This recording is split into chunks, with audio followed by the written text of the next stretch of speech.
अस्सलाम वालेकुम नाज़रीन, हमारे सिरा चार जेडीओ न्यूज़ ऐं वज़ीर उन ख़बर शामिल कयूं था। दिलदार चांडियो जी 8 जनवरी सिंध जे तइलीम जे ॾिहाड़े जे हवाले सां सिविल सोसाइटी ऐं जिस्कम जे तरफ़ां मजीद कीरियो स्टाफ खां हाई स्कूल ऐं प्राइमरी स्कूल ताईं रैली कढी उस्तादनि खे गुलनि जा तोहफ़ा पेश कया विया। तइलीम जे बहितरी ऐं भलाई लाइ गॾियल करारदाद अदा करण जो वचन कयो वियो। उन मौक़े ते ज़िले काउंसिल मेंबर राजा इरशाद कीरियो, जिस्कम अॻवान गौस अली कीरियो, पीपी यूथ जो अॻवान इमरान अली कीरियो, सिकंदर अली कीरियो, शाहज़ेब कीरियो, नूर हसन ख़ासकेली, अली गुल भुट्टो, फराज कीरियो, फ़हीम कीरियो, वसीम लाखो, अख्तियार अली कीरियो, शरफुद्दीन कीरियो, मुख्तियार लाखो, सोशल वर्कर दिलदार चांडियो, कयूम लाखो ऐं ॿिया नौजवान पिणु शरीक थिया।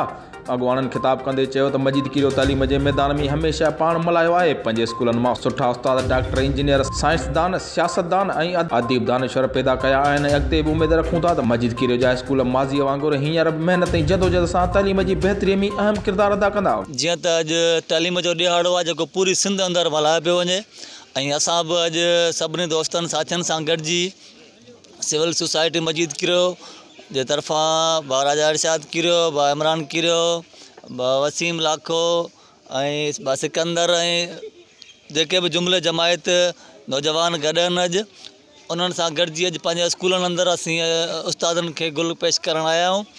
ऐं असांखे यकीन आहे त जीअं माज़ी में असांजे स्कूलनि में वटा के डॉक्टर, इंजीनियर पैदा थिया आहिनि, हाणे वरी ॿीहर असांजे स्कूलनि जो माहौल बहितर थियणु वञे पियो ऐं थी रहियो आहे। 8 जनवरी तालीम जो ॾिहाड़ो आहे, लिटरेसी डे आहे। असांजे ॻोठाणनि जे तरफ़ां अॼु न पर जॾहिं खां आऊं आयो आहे तॾहिं खां ईअं ई इहो ॾिहाड़ो मल्हायो वेंदो आहे। इहे ईंदा आहिनि, असांखे गुल पाराईंदा आहिनि ऐं पंहिंजा गुल नंढा ॿार जेके आहिनि उहे बि गुलनि जहिड़ा आहिनि, उहे गुल असां वटि छॾींदा आहिनि त बाबा इहे गुलनि जहिड़ी हिननि जी सार संभाल लो। ऐं असां पंहिंजे असां तमामु कोशिशि कंदा आहियूं। टीचर जे तरफ़ां मां ॻाल्हायां थो, तमामु टीचर पंहिंजे तरफ़ां महिनत कंदा आहिनि त इन्हनि गुलनि खे सुठी सूंहं ॾियूं। जीअं भाऊ गोसन चयो त उमेद था करियूं त असांजे इन्हनि स्कूलनि मां असांजा इंजीनियर ऐं असांजा डॉक्टर असांजा पैदा थींदा इंशाअल्लाह ताला। जेके ही उमेदूं दोस्त असां ॾे खणी अचनि था ऐं गुलनि जी सूरत में असां हिते वधीक इज़ाफ़ी हिकिड़ो ॿार ॾेई था वञनि त इंशाअल्लाह ताला असां हिननि गुलनि जो, हिननि दोस्तनि जी उमेदुनि जो जेसि ताईं बि हिन मनसब ते आहियूं भरम रखंदासीं ऐं कंहिं बि कोताही जी इंशाअल्लाह ताला कोन अहिड़ो को वजह ॾींदासीं। अॼु ख़ुशी थी रही आहे जिते असां पढ़ियासीं, जिते टीचर असांजा काफ़ी उन्हनि मां आहिनि, काफ़ी त रिटायर थी विया आहिनि, पर अॼु ख़ुशी थिए अॻे साल वांगुरु अॻे साल बि असां हिननि खे उहा बेटा पेश की, अॼु बि असां हिते आया आहियूं। पर टीचरनि सां गॾु असां उन पंहिंजे ॻोठ जे वालदेन खे बि चऊं था त पंहिंजे ॿारनि खे स्कूल मोकिलियो।